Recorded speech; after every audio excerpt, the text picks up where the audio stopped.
Thanks for viewing and welcome back to the channel. If this is your first time, subscribe so you don't miss the latest uploads.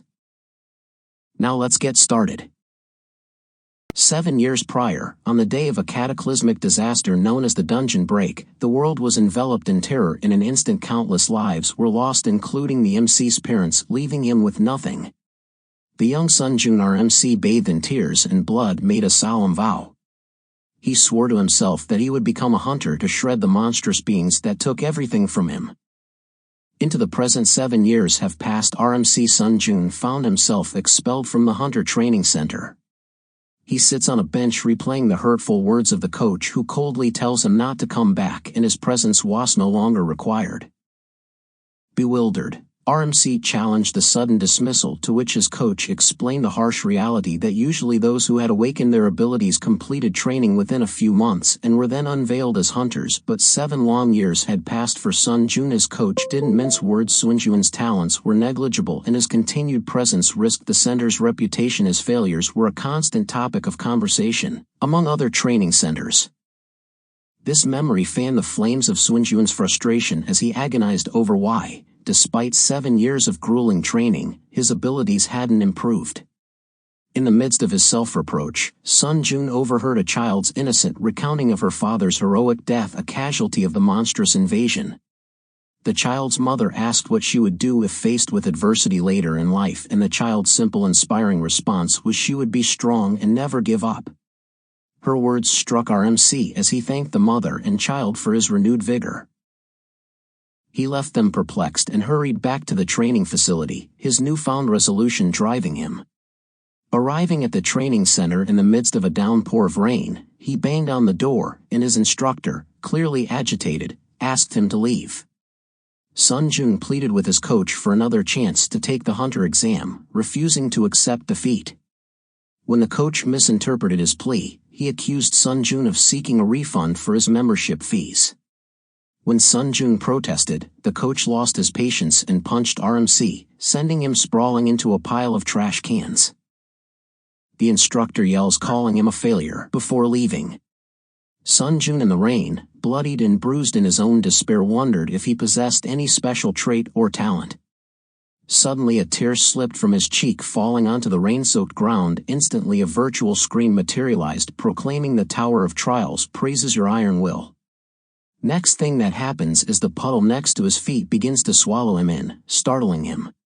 Sunjun yelled for help, and his coach ran out, assuming he heard Sunjun calling him names, but there was no one there, and Sunjun was hurtled through the water into another dimension.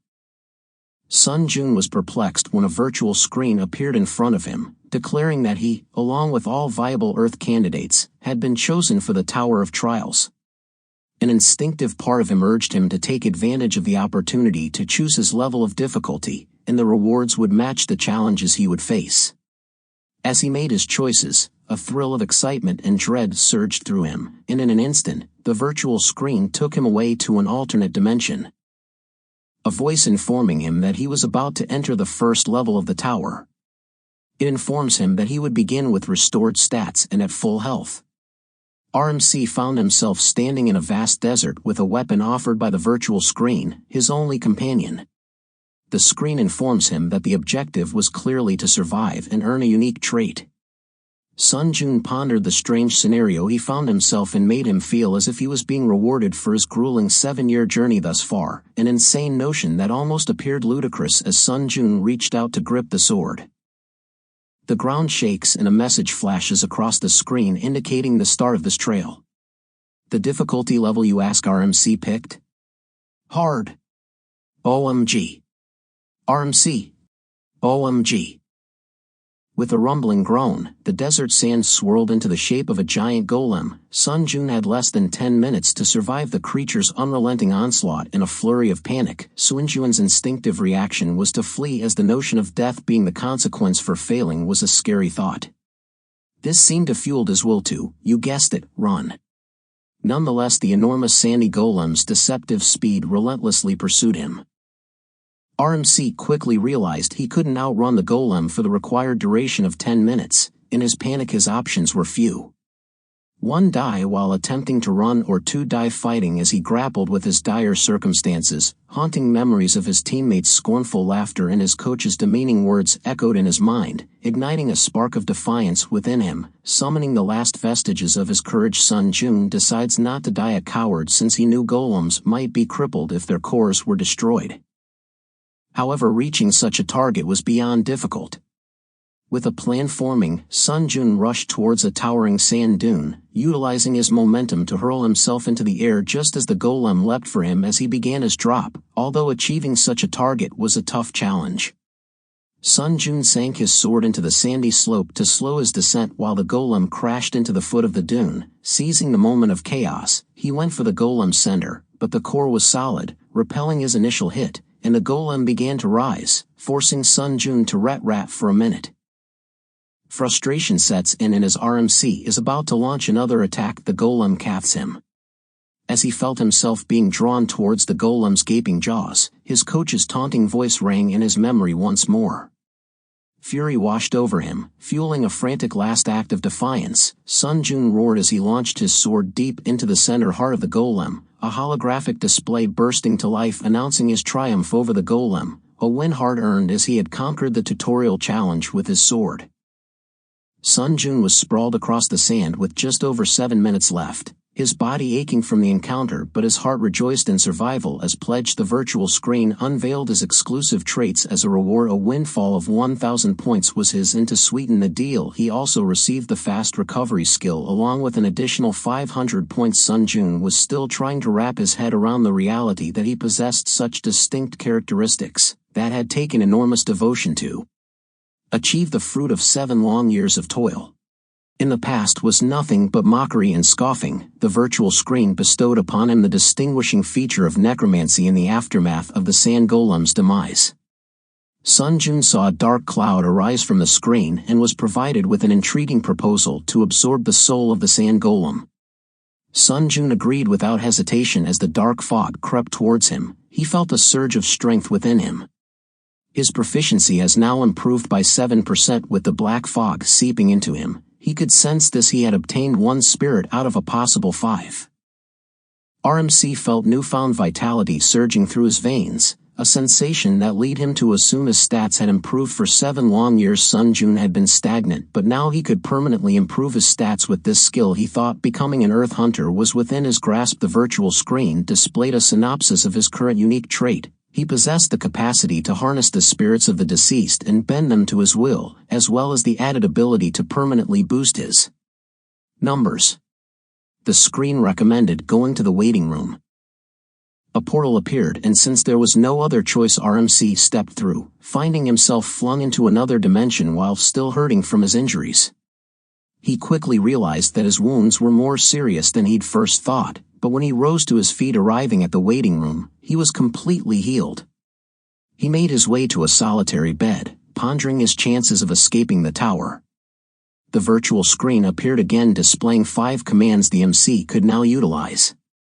The display showed choices of the NFO store, community, inventory, and trails. Speaking the commands would cause them to activate, jolting him back to reality with a quick smack. Sun Jun chose to concentrate on his survival. When he said trial, the screen displayed the second floor trial with a time limit of 23 hours and 21 minutes. When he said community, the screen revealed the community's difficulty level, labeling it as hard, along with the puzzled chatter of many participants. Sun Jun deduced that non-hunters like him were also ensnared in the tower's enigmatic clutches. Suddenly the omnipotent admin made their entrance, suspending the hustle and chatter of the chat room. Sun Jun found himself in a bind, unsure of how to return to Earth. The admin began to enlighten those who had successfully navigated the tutorial trial the importance of points earned during the trial. They would be treated as currency within the formidable tower of trials. The admin also emphasized in the tower's harsh environment every essential, even a single drop of water, could only be purchased using these points. Sun Jun quickly understood the life or death implications of this game. To survive, he must constantly conquer trials to keep the points flowing. The idea of becoming a hunter once he returned flickered in his mind, but a glance at his longsword quickly grounded his ambitions. He knew he needed more than a simple blade. The concept of a store sparked Sunjun's curiosity, a place where he could equip himself better. Sunjun's drive to train to bridge the gap between him and the other hunters was fueled by this knowledge. Even as he lay on the ground exhausted from his efforts, he was comforted by the room's healing aura. Shopping for sustenance, he was startled by a reminder of his looming trial. Time seemed to be moving faster than he'd anticipated. Questions of survival began to creep in, but he steadily pushed them away, choosing to believe in his ability to survive. As his second-floor trial approached, he was faced with a decision as a virtual screen appeared to accept or reject the challenge. With a determined nod, he pressed yes, stepping into the portal that transported him to a forest. His mission was the assassination of the orc tribe leader within a specified time limit. Peering over a mountain cliff, he saw the orc clan and his challenge set out before him. Gazing down from the cliff, RMC considered the gravity of his mission, entering an orc village and defeating their chieftain. He descended the cliff stealthily and concealed himself in a nearby bush. As per the unwritten rules of dungeon scenarios, guards indicated the presence of a hunter, a formidable adversary for Sun Jun. The intimidating sight of countless orcs only exacerbated his problem as Sun Jun considered retreating to formulate a better plan. However, a viable strategy occurred to him. His plan comprised a handful of forest's woods and the mysterious virtual monitor. He carried out his plan, lighting the woods on fire and feeding it into the monitor. Hence the monitor absorbs the fire. He found himself back at the border of the Orsi tribe village, ready for his next plan of action. RMC noticed that orc hunters typically hunt in the morning and return at dusk. He realized that his only chance of victory in his trial was to use fire at dawn. He saw opportunity when the Orsi guards left their posts to eat or rest, and at that moment, Sun Jun hurled a pile of firewood into the tribal center. His goal was to envelop the settlement with fires, keeping any returning orc hunters from meddling, but first he had to assassinate at least 2 or 3 workers while the orcs scrambled for water in panic. Sun Jun took advantage of the opportunity to strike.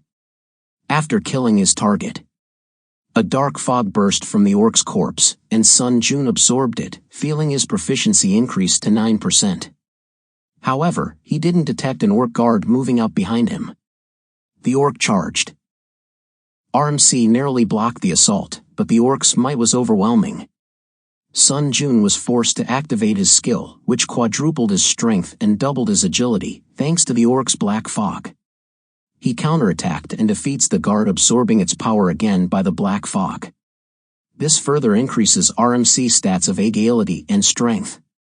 Sun Jun strode into the village, dispatching the remaining orc workers, effortlessly absorbing their powers. His progress was halted by the sudden attack of an outer orc guard. Sun Jun swiftly retaliated, slaying his assailant abruptly. The tribal leader unleashed a fire attack, but RMC quickly raised his shield. The tribal leader gaped in disbelief as Sun Jun stood unscathed. Sun Jun warned the orc chieftain of his impending doom. As the leader lunged to strike again, Sun Jun deftly sliced off his hands with his cane. The leader howled in pain, gazed at his severed limbs, and ran into his dwelling. The orc leader was clutching his children, and one of them ran over and clung to Sun Jun's legs, pleading for mercy. RMC memories of his parents' sacrifice flashed through his mind, but before he could act, the orc child brandished a concealed knife. RMC reacted swiftly, killing the child. The orc leader and the other child lunged at RMC, but he dispatched them with ease. Sun Jun completed his second trial and returned to the waiting room. He opened the community feed and realized that half of the members had perished. However, his interest is piqued when he saw that a member claimed to know a way to get back to Earth. With a quick flicker, the virtual screen came alive, offering the choice for questions and promising responses each time a new level was ascended. On the 5th floor, a rare item was up for grabs. A stone that can temporarily transport the bearer back to Earth. Whispers suggested of the 7th and beyond floors, when the advent of additional such objects could grant a permanent return to Earth. Yoon thought about this idea. If he can keep his powers and he returned to Earth. If so, he has the potential to become a fearsome rank. Hunter Sun Jun paused, recognizing he had only just made it through the 2nd level. The 8th floor promised to be more difficult, but he chose to remain hopeful and focus on the potent black fog within him as he absorbed the inky cloud. Sun Jun felt a burst of force that amplified his strength, stamina, agility, and magic power, leaving him feeling unstoppable. He raced off at a sprint, propelled by his newfound strength, only to slam headlong into a wall. He was astounded by his body's newfound strength. Sun Jun obtained a new shield, the intimidating Great Dead Tree, and received his prior trial awards, a razor-sharp black steel dagger and a stealthy assassin's cape. Sun Jun, now fully prepared, determined to train hard for the next battle. His goal was simple, to become so fearsome that no one would dare to cross him. When the third trial arrived, Sun Jun was forced into a cage and warned that the terrible Guardian of Darkness was on his tail. Sun Jun waited for his foe, the Guardian of Darkness, a horrible thing known as Doppelganger, sliced at Sun Jun, who hardly detected its approach. Yun battled back in vain as the Doppelganger avoided him. Sun Jun faced off against the opponent, but barely able to get one hit on his opponent. Nursing his fresh wounds when he saw an odd pattern, the Doppelganger was mirroring his moves despite scoring a strike on the Doppelganger. He also recognized that the Doppelganger possessed healing abilities. Moreover, the Doppelganger returned the attack in a near-identical way, but RMC narrowly evaded injury. Sun Jun retaliated, hoping to exploit his own weaknesses in swordsmanship to take down the Doppelganger, but the Doppelganger adapted, growing stronger and changing its tactics, leaving Sun Jun with a fresh gash across his neck. Increased his speed by 15%, Sun Jun charged at the Doppelganger, who countered with an attack. Sun Jun sidestepped it, then quickly kicked the Doppelganger's hand and plunged his sword into its shoulder. In an unexpected turn of events, the Doppelganger mirrored his maneuver. Sun Jun yelled in pain, but then noticed the Doppelganger had stopped. This was his moment, but he was without his sword. Undaunted, Sun Jun grabbed his shield and charged at the Doppelganger, preferring to act rather than react. The monster lunged at him, but RMC collided with its attack with a fierce shove.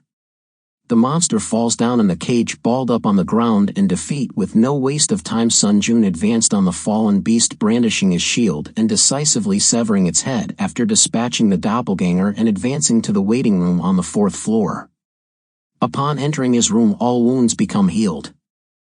RMC tested his newfound strength against the wall, and with tenacity in the face of adversity, his punch had a considerable impact. He remarked that absorbing the Doppelganger's lingering black cloud boosted Sun Jun's special attribute Necromancy, raising it from level F to E as an extra advantage. Sun Jun's absorption talent had changed, and now every time he absorbed a deceased spirit, he might also inherit one of its awakened powers. Sun Jun found the nature of one of his upcoming trials, a battle royal amongst the hunters. As if on cue, a virtual panel blazed to life, showing that Sun Jun's match had been scheduled, and that the trial on the 4th level would begin in a day's time. His goal was daunting, to vanquish the Goblin King or face death. Sun Jun and his fellow participants were transferred outside the towering fortress of the Goblin King, where he met his companions, an E-rank hunter and Lee Sung-hoon, a D-rank hunter. When Sun Jun identified himself as an aspiring hunter, Lee Sung-hoon dismissed him with a scornful sneer. Ordering him to take the rear and deal with the mob, Sun Jun held his tongue, figuring Sung-hoon's confidence must be backed by some degree of skill, and that in this tower of trials prowess was paramount. As the doors swung open, 3 goblins sprung at Sung-hoon, who stood defiantly at the front. Icy Sung-hoon hollered at Sun Jun for assistance, while simultaneously RMC was summoned by Hyen. While she was completing her spell, apologizing to Hyen, ran to Sung-hoon's aid, surprising her when she found her rear cleared of goblins just as a goblin was about to lay a death blow on the hapless Sung-hoon. Sun Jun flew in, quickly eliminating the goblin. Sun Jun had previously encouraged Sung-hoon to keep his distance, claiming that he was more of a bother than an aid. With a quick reply in this adrenaline-fueled melee, Grace Sun Jun dashed into the mob of goblins, leaving a bewildered Sung-hoon in his wake. RMC earned the title of Goblin Hunter after easily dispatching a horde of lesser goblins. His unique ability augments his strength, agility, stamina, and endows him with a new goblin skill, Ranger's Knowledge F, expanding his field of vision. Feeling his perspective broaden, Sun Jun discreetly rejoices in his fortunate fortune. Sun Jun and Hyeon exchange blank expressions when Sun Hoon remarks on Sun Jun's good fortune in slaughtering the weaker goblins. Sun Jun then proposes to be the party's leader, to distribute commands for the sake of efficiency. The other party members accept his offer modestly, and in an authoritative tone, Sung Hoon inquires about his own job. RMC directs Sung Hoon to safeguard Hyeon, while he himself serves as their guide. Sung Hoon agrees to continue navigating from the rear, and the party resumes their hunt. Sun Jun easily dispatches any goblins they come across while boosting his talents by absorbing more black fog. He observes an unusual pattern. The goblins' appearances are becoming less frequent, indicating that something is wrong. He sprints ahead, leaving Seung Hoon and Hyeon perplexed as the sight that meets them conveys a terrifying warning. Sun Jun kneels to inspect the fresh blood of a fallen goblin, concluding that if they quicken their pace, they might intercept the other team after all. The penalty for letting the other team defeat the boss first is nothing less than death. Elsewhere, another team stands outside the door of the Goblin King's lair. While battling hordes of goblins, a man named Lycan complains about his boredom with slaughtering goblins, sarcastically inquiring if it was the final wave before obliterating them in a single strike. His actions are praised, but his annoyance grows as he alone appears to bear the burden of exterminating the goblins, despite Lycan's mockery. He grudgingly prepares to open the boss chamber door, but a virtual screen quickly warns that they will be unable to progress until only one team remains since their location is blocked. As they puzzle over this unexpected turn of events, one of their party members points to RMC teams walking towards them. As the two teams face each other, Sun Jun boldly declares that he will face the other team, asking Hyeon for an agility buff while directing her to give all remaining buffs to Sung Hoon. Sun Jun was cautioned by Hyeon, who acknowledged his strength while warning him that human people may be scarier opponents than monsters. Sun Jun told her that he would signal if things took a dangerous turn. Satisfied with his response, Hyeon bestowed upon him a 10-minute agility increase. Shoulder squared, and radiating confidence, RMC advanced towards his friends, his triumph over 30 goblins increasing his confidence that he was no ordinary hunter. He advanced towards the opposition squad, who were bracing themselves for his onslaught. On spotting, Sun Jun's swift advance Snon climbed a member's back and instructed Jinhu to deploy his shield. Sun Jun's attack shattered the shield and sent Jinhu reeling backward. Capitalizing on this, RMC eliminated Jinhu and another man, leaving his team in shock. Next, Sun Jun set his sights on Xian. As he attacked, he was startled to find Jian deflecting his strikes. Even though he was clearly the stronger of the two, undeterred, Sun Jun summoned more strength, attempting a stealthy attack from the rear, but Xian once again managed to block him with a deft move. Sun Jun quickly flung his shield to block Xian's vision, quickly followed by a fatal sword. Okay, stopping here for today. Click that follow or subscribe button, and give a like to let us know to continue this recap and get updated when the latest release comes out. As always, thanks for watching.